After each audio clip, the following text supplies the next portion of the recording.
नमस्कार, प्रभा साक्षी news network पर आप सभी का स्वागत है। हैदराबाद से हुबली जा रही एक विमान सेवा में सवार यात्रियों के लिए एक भयावह अनुभव सामने आया जब उनका विमान हवा में ही लगभग 2 घंटे तक चक्कर लगाता रहा और अंततः निर्धारित गंतव्य पर उतरने की बजाय उसे दूसरे शहर की ओर मुड़ना पड़ा। यह घटना 19 अप्रैल को हुई और इसने विमानन सुरक्षा तथा यात्रियों की मानसिक स्थिति को लेकर कई सवाल खड़े कर दिए।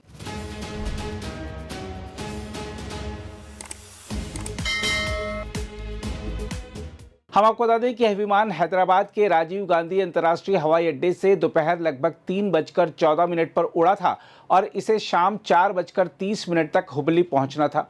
यह हवाई मार्ग केवल 2 दिन पहले यानी 17 अप्रैल को ही शुरू किया गया था। इसलिए इस उड़ान में कई यात्री पहली बार इसी मार्ग से यात्रा कर रहे थे। विमान में कुल 22 यात्री सवार थे।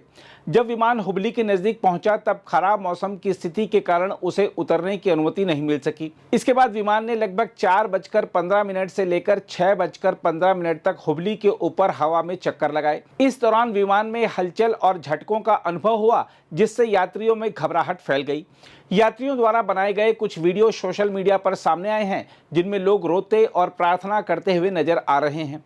एक महिला हाथ जोड़कर भगवान से अपने और अपने बच्चों की सुरक्षा की गुहार लगाती हुई सुनाई देती हैं, जबकि एक अन्य यात्री यह कहते हुए दिखते हैं कि उसे कुछ समझ नहीं आ रहा और वह बस सुरक्षित उतरना चाहता है। इन दृश्यों ने इस घटना की गंभीरता को और अधिक उजागर कर दिया है।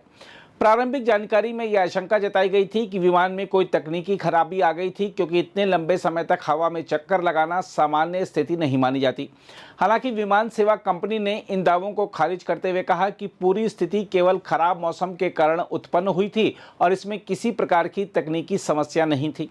कंपनी के अनुसार पायलट ने खराब मौसम के बारे में 3 बार घोषणा की थी और यात्रियों को स्थिति से अवगत कराया गया था। कंपनी का यह भी कहना है कि हुबली क्षेत्र में मौसम अचानक बिगड़ गया था, जिसके कारण विमान को सुरक्षित रूप से उतारना संभव नहीं था। ऐसे में मानक प्रक्रिया के तहत विमान को पहले कुछ समय तक हवा में रोका गया और फिर स्थिति में सुधार नहीं होने पर उसे बेंगलुरु के केंपेगौड़ा अंतर्राष्ट्रीय हवाई अड्डे की ओर मोड़ दिया गया। विमान शाम करीब 6:45 पर बेंगलुरु में सुरक्षित उतरा। इसके बाद स्थिति सामान्य होने पर उसे फिर से हुबली के लिए रवाना किया गया। बाद में विमान अपने मूल स्थान हैदराबाद लौट गया। विमान सेवा के प्रवक्ता ने कहा कि इस पूरी प्रक्रिया में सुरक्षा के साथ कोई समझौता नहीं किया गया और यह सब अंतर्राष्ट्रीय मानकों के अनुसार किया गया। उन्होंने यह भी बताया कि उनकी टीम इस तरह की परिस्थितियों से निपटने के लिए पूरी तरह प्रशिक्षित है और कंपनी का सुरक्षा रिकॉर्ड बेहद अच्छा रहा है। बहरहाल देखा जाए तो इस घटना ने यह जरूर स्पष्ट कर दिया कि खराब मौसम जैसी परिस्थितियों में यात्रियों की सुरक्षा सर्वोच्च प्राथमिकता होती है, लेकिन साथ ही यह भी जरूरी है कि ऐसी स्थितियों में यात्रियों को मानसिक रूप से तैयार रखने के लिए बेहतर संवाद और जानकारी दी जाए ताकि भय और अफवाहों को कम किया जा सके। साथ ही यात्रियों को भी यह समझना होगा कि हर असामान्य स्थिति का अर्थ खतरा नहीं होता, बल्कि अक्सर यह सुरक्षा सुनिश्चित करने के लिए उठाया गया एहतियाती कदम भी होता है। अगर आप भी लेना चाहते हैं देश दुनिया की तमाम जानकारी तो आज ही सब्सक्राइब करें हमारे चैनल को। साथ ही नीचे दिए बेल आइकन को जरूर दबाएं ताकि हर अपडेट आप तक पहुंच सके।